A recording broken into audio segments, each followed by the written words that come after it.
Shalom, selamat pagi Bapak Ibu Saudara kasih Tuhan. Gimana kabarnya pada pagi hari ini? Puji Tuhan. Baik Bapak Ibu Saudara kasih Tuhan, pada pagi hari ini kita mau merenungkan firman Tuhan di dalam Galatia pasal 5 ayat yang ke-16 sampai yang ke-26. Saya akan membacakannya bagi kita. Di sini dengan judul perikop hidup menurut daging atau roh. Pada ayat yang pertama di sini, maksudku ialah hiduplah oleh roh, maka kamu tidak akan menuruti keinginan daging. Sebab keinginan daging berlawanan dengan keinginan roh, dan keinginan roh berlawanan dengan keinginan daging. Karena keduanya bertentangan sehingga kamu setiap kali tidak melakukan apa yang kamu kehendaki. Akan tetapi jikalau kamu memberi dirimu dipimpin oleh roh, maka kamu tidak hidup di bawah hukum Taurat. Perbuatan daging telah nyata, yaitu percabulan, kecemaran, hawa nafsu, penyembahan berhala, sihir, perseteruan, perselisihan, iri hati, amarah, kepentingan diri sendiri, percinderaan, roh pemecah, kedengkian, kemabukan, pesta pora, dan sebagainya. Terhadap semuanya itu kuperingatkan kamu seperti yang telah kubuat dahulu, bahwa barang siapa melakukan hal demikian, ia tidak akan mendapat bagian dalam kerajaan Allah. Tetapi buah roh ialah kasih, sukacita, damai sejahtera, kesabaran, kemurahan, kebaikan, kesetiaan, kelemah lembutan, penguasaan diri. Tidak ada hukum yang menentang hal-hal itu. Barang siapa menjadi milik Kristus Yesus, ia telah menyalibkan daging dengan segala hawa nafsu dan keinginannya. Jikalau kita hidup oleh roh, baiklah hidup kita juga dipimpin oleh roh. Dan janganlah kita gila hormat, dan janganlah kita saling menentang dan saling mendeking. Amin untuk pembacaan firman Tuhan pada pagi hari ini. Terlebih-lebih kita yang mendengar dan melakukannya setiap hari di dalam kehidupan kita. Bapak Ibu Saudara kasih Tuhan, saya pertama kali khotbah di ibadah dewasa. Saya bersyukur atas semuanya itu. Selama ini saya khotbah di pemuda atau saya ngajar di sekolah minggu. Tapi saat ini saya diberikan kesempatan untuk berkhotbah di ibadah dewasa. Bapak Ibu Saudara kasih Tuhan, pada pagi hari ini untuk mengawali akan khotbah pada pagi hari ini, saya memberikan sebuah cerita bagi kita. Cerita tentang segelas susu putih dan sebotol coklat. Bapak Ibu pernah minum susu putih atau makan coklat? Saya rasa pasti kita pernah. Kita pernah minum susu, kita pernah makan coklat. Pasti rasanya itu enak Bapak Ibu. Bapak Ibu Saudara kasih Tuhan, pada suatu hari seorang guru meletakkan segelas susu putih dan sebotol coklat di meja kelas. Beberapa murid tanpa antusias menunggu apa yang dilakukan oleh sang guru itu di dalam kelas. Lalu mereka pun memperhatikan gelas besar berisi susu putih dan botol berisi coklat di meja guru. Lalu pelajaran dimulai Bapak Ibu. Guru ini memulai pelajaran. Sang guru menuangkan coklat ke gelas berisi susu. Salah satu anak bertanya, apakah Pak Guru sedang membuat susu coklat? Sang guru tersenyum sambil mengangguk kepalanya dan mengangkat gelas susu itu. Terlihat ada endapan lapisan coklat yang agak tebal di bagian bawah gelas. Guru itu pun mulai meminum susu tersebut, tetapi ia hanya mendapatkan minuman susu putih saja, karena bagian coklat masih mengendap di bawah gelas. Lalu ada seorang anak merasa aneh apa yang dilihatnya. Salah seorang anak yang bernama Jack, ia berseru, itu bukan susu coklat, karena coklatnya masih belum tercampur dengan susu putih. Sang guru terlihat kaget. Oh iya, aku lupa mengaduknya. Maka sang guru pun mengambil sebuah sendok dan mengaduk susu itu sehingga berwarna coklat. Ia memperlihatkan gelas itu kepada murid-muridnya dan bertanya, apakah ini sudah benar anak-anak? Lalu semua anak di kelas pun mengangguk-angguk kepala mereka, mengatakan ya, sudah benar. Lalu sang guru meminum susu coklat itu. Apa yang menjadi cerita pada pagi hari ini Bapak Ibu, yang mengajarkan kita tentang cerita ini, tentang ilustrasi ini. Ilustrasi tadi yang kita dengar itu menggambarkan bahwa susu putih itu ibarat hidup kita sebagai manusia. Dan coklat adalah Roh Kudus. Saat Allah Bapa telah menyelamatkan kita, maka Ia akan mengirimkan Roh Kudus untuk datang dan tinggal di dalam diri kita. Tapi itu tidak berarti bahwa Roh Kudus itu langsung mengendalikan setiap bagian dari hidup kita, Bapak Ibu saudara kasih Tuhan. Roh Kudus dapat membantu hidup kita dan membuat kita merasa enak dan menjadi anak Tuhan, menjadi orang-orang percaya, menjadi orang Kristen. Orang Kristen yang seturut dengan kehendak Tuhan adalah orang Kristen yang selalu berpikir dan bertindak seperti Kristus dan hidup bukan untuk diri sendiri, melainkan untuk Dia yang telah menyelamatkan kita. Untuk membuat Roh Kudus dan benar-benar hadir untuk mengisi dan mengendalikan hidup kita, maka Roh Kudus itu perlu bercampur atau menjadi satu dalam setiap kehidupan kita. Dengan begitu hidup manusia menjadi seperti tadi susu coklat, enak, lezat, karena ada campur tangan Tuhan dalam setiap aspek kehidupan kita. Maka dari itu Bapak Ibu, pada pagi hari ini yang menjadi tema khotbah kita yaitu dipimpin oleh Roh Kudus, yaitu dipimpin oleh Roh Kudus. Kita belajar dari bagian firman Tuhan yang kita baca pada pagi hari ini. Ada beberapa poin yang harus kita tahu di dalam firman Tuhan. Pada poin yang pertama yaitu hidup menurut Roh bukan daging. Yaitu hidup menurut Roh bukan daging. Kita melihat di ayat yang ke-16, ke-21, ke-24 dan ke-26. Mengatakan di sini di ayat 16, maksudku ialah hidup oleh Roh, maka kamu tidak akan menuruti keinginan daging. Sebab keinginan daging berlawanan dengan keinginan Roh, dan keinginan Roh berlawanan dengan keinginan daging. Karena keduanya bertentangan sehingga kamu setiap kali tidak melakukan apa yang kamu kehendaki. Akan tetapi jikalau kamu memberi dirimu dipimpin oleh Roh, maka kamu tidak hidup di bawah hukum Taurat. Bapak, Ibu, Saudari dan dikasihi Tuhan, setelah Paulus dalam perikop sebelumnya di sini menjelaskan tentang kemerdekaan yang telah Kristus buat di dalam kehidupan orang percaya, maka pertanyaan selanjutnya bagi kita, bagaimana kita yang telah dimerdekakan menghidupkan kemerdekaan itu di dalam kehidupan kita? Bagi Paulus hanya dua pilihan, yaitu tadi tetap mengikut keinginan daging atau mengikut kehendak Roh Kudus. Pada nas hari ini, Paulus mencoba menjelaskan ajaran penting bagi kita. Paulus waktu itu menegur jemaat di Galatia agar mereka tidak lagi hidup di dalam hawa nafsu, kedagingan. Paulus menuntut agar mereka hidup di bawah pimpinan Roh Kudus. Sebab ketika hidup di dalam kedagingan Bapak Ibu, jemaat Galatia hanya menghasilkan berbagai perbuatan dosa yang tidak berkenan di hadapan Allah. Namun jika kita mau hidup dipimpin oleh Roh, maka hidup kita akan menghasilkan buah Roh. Kalau demikian, bagaimana dengan pimpinan Roh Kudus di dalam kehidupan kita?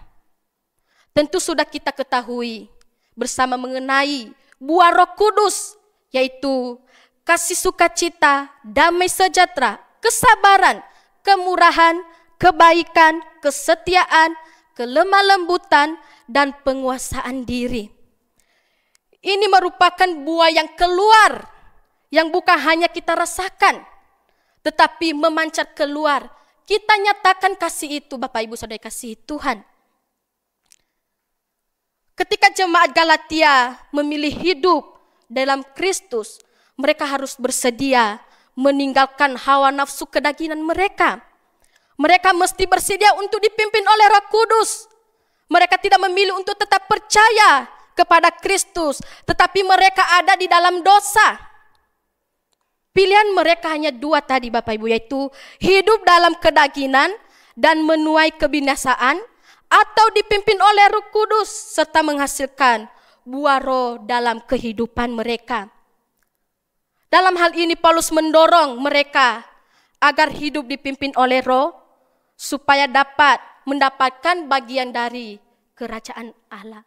Di saat kita melakukan aspek-aspek rohani dalam kehidupan kita Bapak Ibu, kita harus meninggalkan dosa. Jangan kita bilang kita mengikut Tuhan, tetapi kita masih ada di dalam dosa. Tidak.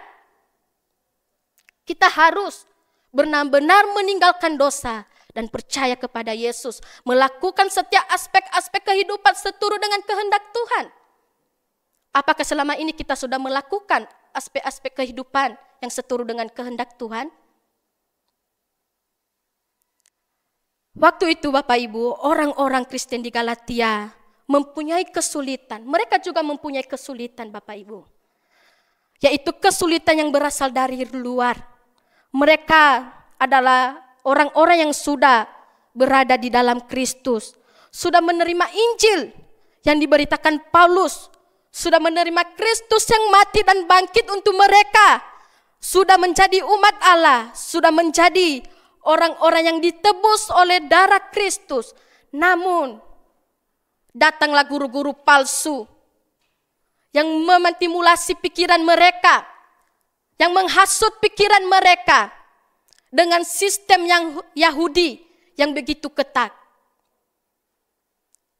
Kita sekarang tahu Bapak Ibu banyak guru-guru palsu. Pas pemahaman Alkitab disampaikan Pak Peter kita tentang ini guru-guru palsu. Mereka ingin menghasut orang-orang Kristen. Di sini juga orang Yahudi memiliki kesulitan. Mereka dihasut oleh guru-guru palsu dengan sistem Yahudi yang begitu ketat. Guru-guru palsu ini berkata kepada orang-orang di Galatia pada waktu itu. Mereka berkata bahwa jika kamu menjadi orang Kristen, khususnya kamu yang berasal dari orang Yahudi, dan kamu hidup meniadai sunat, meniadakan Taurat, meniadakan peraturan ini, kamu tidak dapat mendapat kerajaan Allah. Maka kamu akan dibuang dan tidak menjadi orang yang diselamatkan. Sehingga meskipun dari dalam mereka sudah menerima Kristus orang-orang Galatia, tetapi mereka sudah sungguh-sungguh bertobat, tetapi hidup dalam lingkungan-lingkungan yang seperti itu. Apakah kita tidak akan timbul kesulitan atau pergumulan di dalam kehidupan kita? Jadi daging di situ bukan hanya berpengertian dalam diri manusia itu sendiri, tetapi daging juga berkenaan dengan cara hidup kita, di mana kita hidup di dalamnya. Di Galatia pasal 5 ini menyatakan tentang kekecewaan Rasul Paulus terhadap orang Kristen yang ada di Galatia atau gereja Galatia pada waktu itu. Mereka tidak teguh lagi di dalam iman mereka. Mereka percaya kepada guru-guru palsu. Mereka mengikuti ajaran-ajaran guru palsu. Mereka telah kembali kepada ajaran dan peraturan-peraturan hukum Taurat dan bukan kepada Kristus. Rasul Paulus waktu itu bertanya kepada mereka, kepada orang-orang Galatia di dalam Galatia pasal 3 ayat yang ketiga mengatakan di sini, apakah kamu sebodoh itu? Kamu telah mulai dengan roh, maka kamu sekarang mengakhirinya di dalam daging. Kita tahu orang Galatia ini orang-orang pengikut Tuhan, tetapi mereka terhasut oleh guru-guru palsu. Lalu Di sini Paulus bertanya kepada mereka, kalian ini, apakah kalian sebodoh itu tidak mengerti akan ajaran Tuhan? Lalu di dalam Galatia pasal 5 ayat 7, Rasul Paulus lagi memberikan pertanyaan bagi jemaat-jemaat Galatia mengatakan, dahulu kamu berlomba dengan baik, siapakah yang menghalang-halangi kamu sehingga kamu tidak menuruti kebenaran lagi? Siapa yang menghalang-halangi mereka? Yaitu tadi guru-guru palsu. Supaya mereka mengikuti keinginan daging mereka yang tidak sesuai dengan kehendak Tuhan. Dalam sudut pandang Paulus, Bapak Ibu Saudara kasih Tuhan, keinginan daging dan hidup oleh roh adalah sangat berlawanan dan senantiasa berperang. Keduanya bertentangan. Oleh karena itu, hidup oleh rohnya setiap hari, bahkan di setiap helai nafas kita, melakukan perlawanan roh terhadap daging untuk mencapai kemenangan atas daging. Sekali lagi hidup dengan membiarkan hati, pikiran, dan seluruh diri kita dipimpin oleh Roh Kudus. Sesudah Roh Allah yang kudus mengambil alih kendali memimpin, Paulus juga menegaskan, maka kita tidak akan menuruti keinginan daging. Semakin kita dimurnikan, kita mengalami kepenuhan hidup yang diselamatkan. Bukan karena hukum Taurat, tetapi hanya di dalam Tuhan Yesus Kristus kita mendapatkan keselamatan. Apa arti hidup oleh Roh Kudus? Ayat ini menyatakan bahwa sebagai orang Kristen, kita harus secara total berada dalam penguasaan Roh Kudus. Roh Kudus adalah Roh Allah yang tinggal hidup bersama-sama dengan kita ketika kita bertobat dan percaya kepada Tuhan Yesus sebagai Tuhan dan Juru Selamat kita. Kalau kita melakukan hal itu, maka sifat-sifat kekristenan akan terwujud di dalam kehidupan kita. Bapak Ibu Saudara kasihi Tuhan, pentingnya untuk hidup menurut roh dan meninggalkan kehidupan lama yang dipimpin oleh daging. Orang percaya telah menyalibkan daging dengan segala hawa nafsu dan keinginan. Ini berarti bahwa kita telah meninggalkan kehidupan lama dan memilih untuk hidup menurut roh. Jika kita hidup menurut roh, maka kita harus juga berjalan menurut roh. Ini berarti bahwa kita harus hidup sesuai dengan pimpinan Roh Kudus dalam kehidupan sehari-hari. Kita sering membagi manusia dalam beberapa kelompok ya Bapak Ibu ya, atau golongan. Kita membagikan manusia secara gender, pria wanita, kita mengelompokkan orang menurut suku, bangsa, agama, politik, dan banyak lagi. Tapi di dalam firman Tuhan yang kita baca pada pagi hari ini dalam Galatia pasal 5 ini, Rasul Paulus mengelompokkan manusia hanya dalam dua kelompok, hanya dua. Yaitu apa tadi? Orang yang hidup menurut roh dan orang yang hidup menurut daging. Di sini Rasul Paulus menuliskan sifat-sifat atau karakter dari masing-masing kelompok itu. Di sini Rasul Paulus memperlihatkan perbedaan hidup menuruti keinginan daging dengan hidup oleh roh. Perbuatan daging itu nyata ya Bapak Ibu, kita sering lakukan. Saya sendiri kan saya sering melakukannya. Tidak samar-samar, tidak abu-abu, tetapi nyata di dalam kehidupan kita. Di dalam Galatia pasal 5 ayat 20 sampai yang ke-21 mengatakan di sini apa aja perbuatan-perbuatan daging, yaitu tadi pencabulan, kecemaran, hawa nafsu, penyembahan berhala, sihir, perseteruan, perselisihan, iri hati, amarah, kepentingan diri sendiri, pencenderaan, roh pemecah, kedengkian, kemabukan, pesta pora, serta keinginan-keinginan duniawi yang bersifat merusak. Semuanya ini Bapak Ibu merusak hidup kita sebagai orang percaya. Ini adalah keinginan-keinginan daging yang tidak berkenan di hadapan Tuhan. Orang yang hidup menurut daging tidak akan menyenangkan Allah. Karena keinginan daging adalah perseteruan dengan Allah. Sangat bertentangan. dengan Allah. Sebaliknya juga, orang yang hidup dipimpin oleh Roh Kudus akan membuahkan sifat-sifat ilahi seperti yang dicantumkan Paulus, bahwa Roh Kudus menyatakan keberadaannya di dalam hidup kita dan memberi hasil atau buah di dalam Galatia pasal 22 ayat 23. Ada lagu itu biasa anak sekolah minggu nyanyikan, yaitu kasih, sukacita, damai sejahtera, kesabaran, kemurahan, kebaikan, kesetiaan, kelemah lembutan, dan penguasaan diri. Hidup menurut roh akan membawa pada hidup rohani yang penuh dengan damai sejahtera dan hubungan yang akrab dengan Allah. Paulus memberi perbandingan di sini.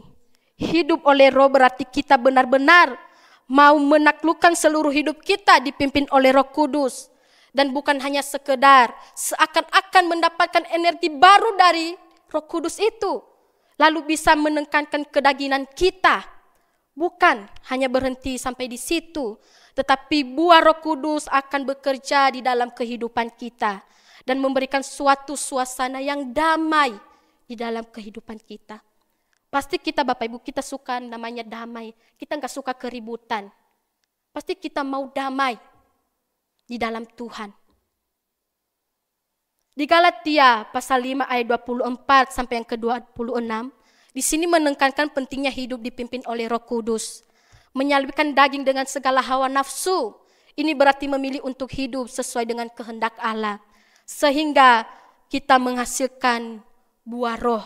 Di dalam ayat yang ke-24 berbicara tentang kita menyalibkan daging dengan segala hawa nafsu dan keinginan. Ini bukan berarti Bapak Ibu kita menghilangkan keinginan kita sepenuhnya, tetapi memilih untuk tidak menuruti keinginan daging yang bertentangan dengan kehendak Allah. Dan ayat ini juga berbicara tentang identitas orang percaya sebagai milik Kristus melalui iman kepada Kristus. Orang percaya telah disalibkan dari kuasa dosa dan keinginan daging. Ini bukan berarti dosa hilang begitu saja. Kita masih ada di dunia. Pasti kita melakukan setiap kesalahan, dosa. Tetapi ada kuasa baru yang diberikan untuk melawan keinginan dagingnya itu. Kita dipimpin oleh Roh Kudus. Seperti halnya di dalam Roma pasal 8 ayat 5 mengatakan, sebab mereka yang hidup menurut daging, memikir-mikirkan hal-hal yang dari daging. Demikian pula mereka yang hidup menurut roh, memikirkan hal-hal yang dari roh. Oleh karena itu, jika kita mau menunjukkan bahwa kita adalah milik Kristus dan bahwa kita memiliki sifat-sifat roh, maka itu harus dengan cara tidak menuruti keinginan daging, tetapi menurut roh. Kita harus bertekad sepenuh hati untuk mematikan perbuatan-perbuatan daging dan berjalan dalam kehidupan yang baru. Bapak Ibu kasihi Tuhan, saya masih di kampung, saya masih SD. Sepulang sekolah itu kami tidak langsung makan di rumah Bapak Ibu. Kami taruh tas, lalu kami mau kemana? Kami pergi ke gunung. Kami ke gunung itu untuk main. Lalu, tetapi kami mempunyai rencana sesuatu. Yaitu kami mau mengambil buah-buahan di kebun orang. Kami sudah merencanakan keinginan daging itu. Nanti kalau kita ke gunung, lewat kebun orang, kita ambil. Kami ambil itu tebu, kami ambil pepaya, kami manjat karena kami banyak. Biasa anak-anak kampung ini, anak-anak desa. Kami pergi mencari Bapak Ibu. Itu adalah keinginan daging. Suatu hari kami pergi lagi untuk mengambil buah-buah di kebun orang. Kami dilihat oleh pemilik kebun. Kami dikejar pakai parang. Kami lari. Lalu hati kami, kenapa tadi kita melakukan ini? Kami pergi lari. Lalu yang punya kebun ini datang ke rumah. Kasih tahu kepada mama papa. Loh, dimarah-marahin. Kalian ini kayak gak ada makanan di rumah. Mereka, orang tua marah. Kalian ini mencuri, itu bukan milik kita. Itu keinginan daging Bapak Ibu. Kami sudah merancang dari awal sebelum kami sepulang sekolah. Kami mau mengambil tebu di kebun orang yang bukan milik kami, yang bukan hak kami. Itu adalah keinginan daging. Di sini Rasul Paulus menutup pasal ini dengan sebuah peringatan terhadap kesombongan dan kedengkian. Di Galatia pasal 5 ayat 26. Sebelumnya dia telah menasehati orang-orang Kristen ini supaya melayani seorang akan yang lain. Di dalam Galatia 5 ayat ke-26 juga Tuhan inginkan kita untuk melayani akan yang lain. Setelah kita, ini berarti bahwa orang Kristen dipanggil untuk tidak hanya menjauhi dosa, tetapi juga untuk melakukan sesuatu yang positif bagi orang lain, yaitu melayani dengan penuh kasih. Saya selalu di gereja Elo Surabaya ini Bapak Ibu. Saya sudah mau 1 tahun di tempat ini. Saya melihat gereja Elo Surabaya ini memiliki kasih kepada jemaat. Di saat jemaat membutuhkan pekerjaan, tidak ada pekerjaan, jemaat lain ikut mencari pekerjaan supaya jemaatnya dapat pekerjaan. Lalu di saat jemaat sakit, kita doakan, kita besuk, kita nyatakan. Kita berdoa bersama-sama. Itu adalah kita sikap seorang orang Kristen yang melayani dengan kasih. Bapak Ibu Saudara kasihi Tuhan, karena itu hidup dalam kemerdekaan dalam Kristus adalah kesempatan untuk melayani seorang akan yang lain. Kasih tidak berbuat jahat kepada sesama. Kasih tidak mengajarkan orang untuk saling menggigit atau menelan dan membinasakan. Kasih dan kebaikan yang kita lakukan pada diri kita sendiri, kita juga nyatakan kepada orang lain. Dengan mengasihi sesama, maka sesungguhnya kita melakukan ketentuan hukum Taurat. Di sini Paulus tidak hanya mengingatkan para pengajar Yudaisme pada waktu itu yang mempengaruhi jemaat di Galatia, tetapi sekaligus menebus akan kebodohan mereka. Orang-orang Galatia ini menuruti keinginan mereka. Padahal mereka sudah percaya kepada Tuhan. Mereka sudah mengenal Injil, mengerti firman Tuhan. Tetapi mereka mudah dihasut. Di sini Bapak Ibu dikasihi Tuhan, orang-orang Galatia yang memilih untuk kembali pada ikatan hukum dan menolak kasih karunia Kristus yang sudah membebaskan mereka. Di Galatia pasal 5 ayat ke-26 menekankan pentingnya hidup dipimpin oleh Roh Kudus dan menjauhi sikap-sikap yang merusak persekutuan seperti ada kesombongan, persaingan, dan iri hati. Ayat ke-26 ini secara khusus menyebut 3 sikap yang harus dijauhi oleh orang percaya. Tadi sudah dipaparkan di atas, tetapi di ayat terakhir lagi Tuhan menegur kita supaya kita tidak memiliki kesombongan, persaingan, dan iri hati. Yang pertama yaitu gila hormat. Ada di sini yang gila-gila hormat, maunya disanjung-sanjung, maunya dihormati. Sikap ini menunjukkan keinginan yang selalu dihormati, dipandang tinggi, yang seringkali muncul dari ego yang tidak sehat. Kesombongan adalah ego. Tuhan menegur kita dalam firman-Nya agar kita tidak memiliki kesombongan, gila hormat. Yang kedua yaitu saling menentang atau memprovokasi. Sikap ini menciptakan perselisihan dan pertengkaran, mengadu domba teman. Ada di sini yang suka mengadu domba teman. Di sana loh, dia ceritain kamu, sehingga nanti berantem. Ada di sini, saya kira kita tidak pernah ya. Amin. Lalu di sini Bapak Ibu, saling mendengki atau iri hati. Iri hati timbul ketika seorang melihat keberhasilan atau kelebihan orang lain dan merasa iri. Bapak Ibu, di kampung kami itu, saya punya teman. Lalu teman saya ini, mamanya ini menang CPNS. Menang. Lalu ia menjalankan tugasnya seperti biasa. Tetapi suatu hari ia mengalami sakit. Dibawa ke dokter, tapi kata dokter nggak ada sakit. Lalu mereka berpikir, kok nggak ada sakit? Padahal setiap malam teriak-teriak Bapak Ibu, kesakitan, kayak ditusuk-tusuk. Lalu biasa orang-orang desa, mereka datang ke dukun. Mereka tanya, kenapa? Lalu jawab dukun, dia dikena guna-guna, sihir. Lalu mereka percaya.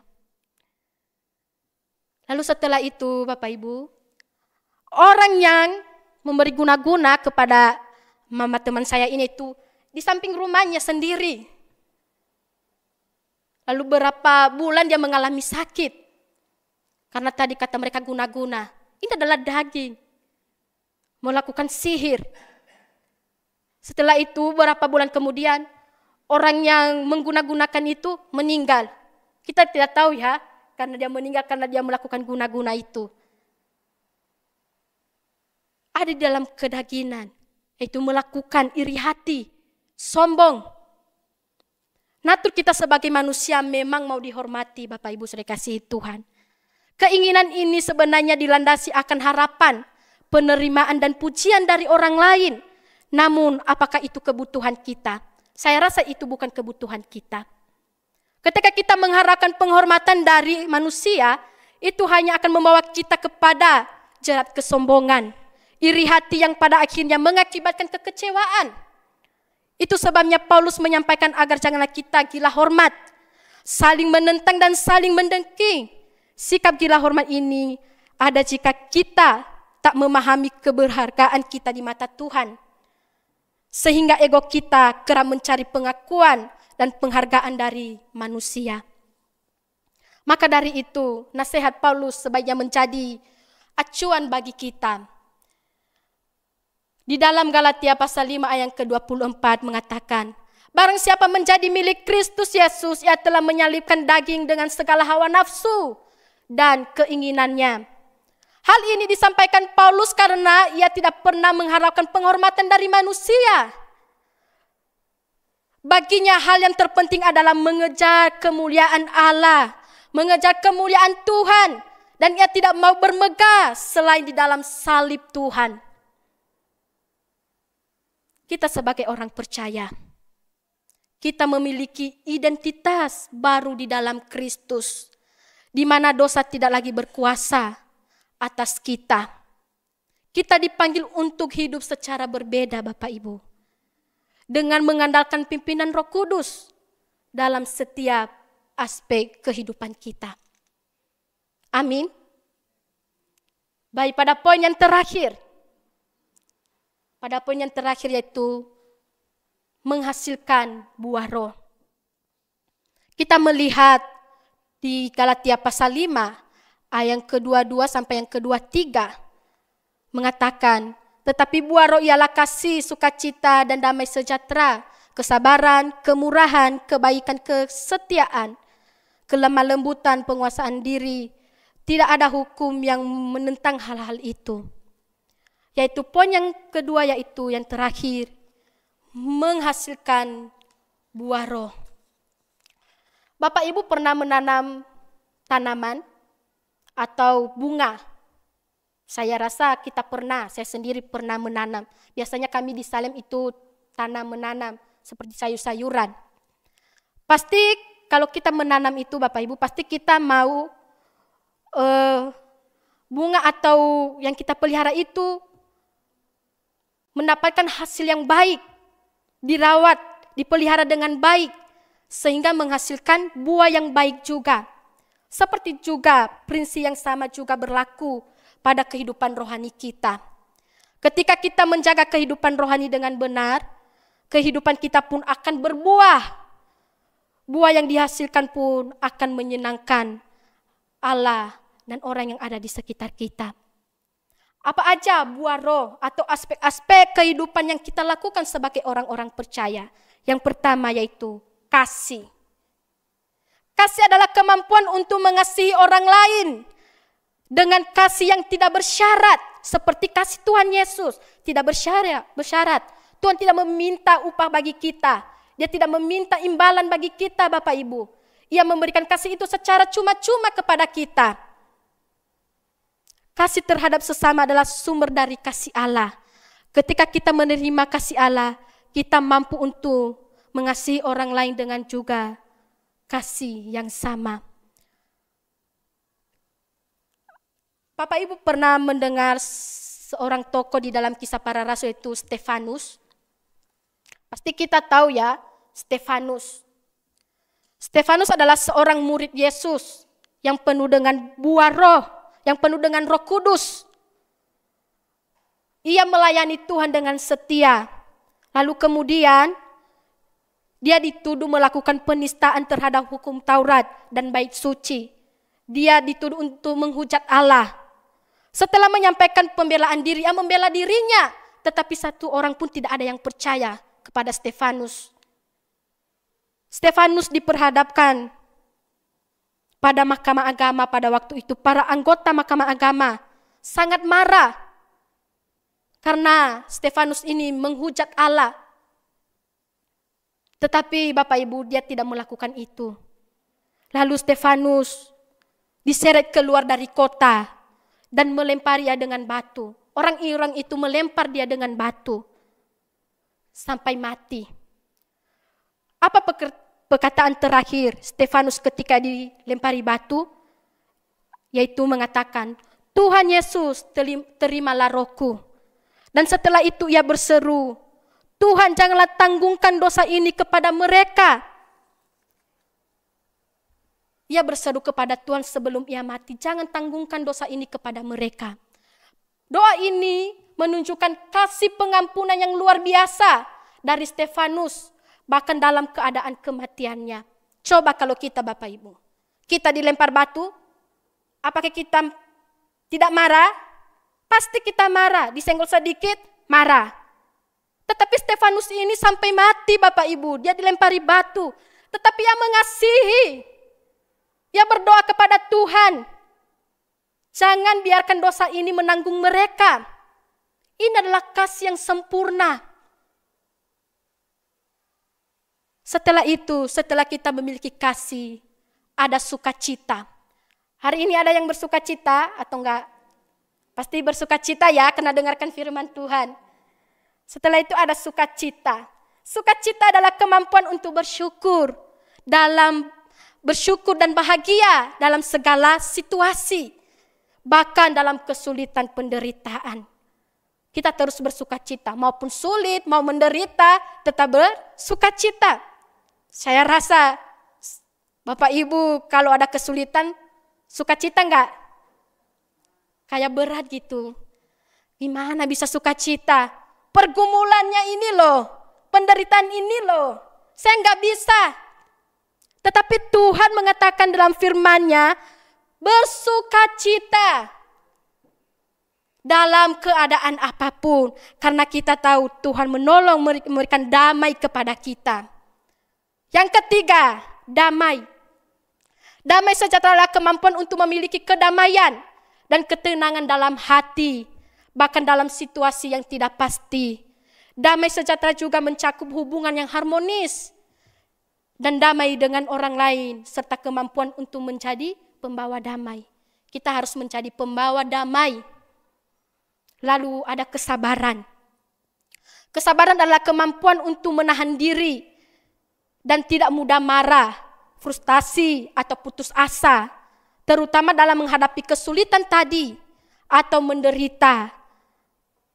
Kesabaran yang benar adalah sikap hati yang positif, yang memungkinkan kita untuk tetap tenang dan berpegang teguh pada keyakinan bahwa ketika menghadapi kesulitan, pasti Tuhan pimpin, Tuhan tolong.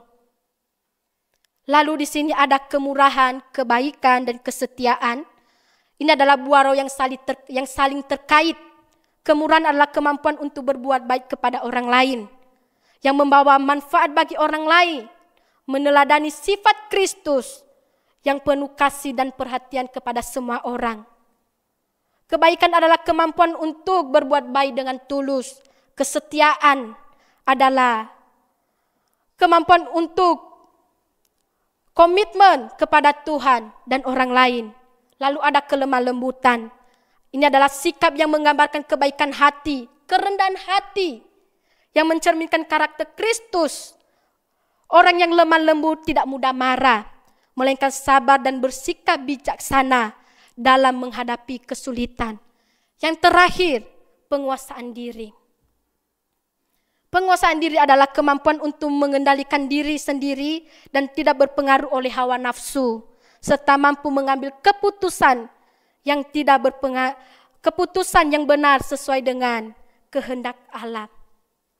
Melakukan aspek kehidupan yang dipimpin oleh Roh Kudus adalah kunci untuk mengalami kehidupan yang berkenan kepada Tuhan dan menjadi saksi Kristus yang efektif. Dengan melakukan hal itu, kita dapat memuliakan Tuhan dan menjadi berkat bagi orang lain. Untuk menutup khotbah kita pada pagi hari ini, Bapak Ibu Saudara kasih Tuhan, di dalam Galatia pasal 5 ayat ke-22 sampai yang ke-23 tadi mengajarkan kita menjabarkan buah-buah roh. Yaitu tadi kasih sukacita, damai sejahtera, kesabaran, kemurahan, kebaikan, kesetiaan, kelemah lembutan, dan penguasaan diri. Buah roh ini adalah kualitas yang dihasilkan oleh Roh Kudus dalam diri orang percaya, yang merupakan bukti nyata dari kehidupan yang dipimpin oleh roh. Untuk menghasilkan buah roh, umat Kristen harus menjauhi dosa, memelihara hubungan yang erat kepada Yesus Kristus, dan bertanggung jawab dalam kerajaan Allah. Dalam pergumulan kita, Roh Kudus memimpin kita supaya berani melangkah dan memberikan suasana arah yang baru supaya kedagingan itu tidak mempunyai kuasa yang begitu besar di dalam kehidupan kita. Di dalam Galatia ayat 5, di dalam Galatia pasal ayat ke-25 mengatakan di sini, jikalau kita hidup oleh roh, baiklah hidup kita juga dipimpin oleh roh. Artinya, saudara-saudara yang kasih Tuhan, Bapak Ibu, jika kita mengaku telah menerima roh Kristus, atau bahwa kita diperbaharui dalam roh Kristus, atau bahwa kita diperbaharui dalam roh pikiran kita, dan dilengkapi dengan asas kehidupan rohani kita. Hidup menurut roh berarti kita membiarkan Roh Kudus untuk mengendalikan pikiran kita, tindakan dan motivasi kita. Kita harus tunduk kepada tuntunannya, bukan keinginan daging. Amin untuk kebenaran firman Tuhan.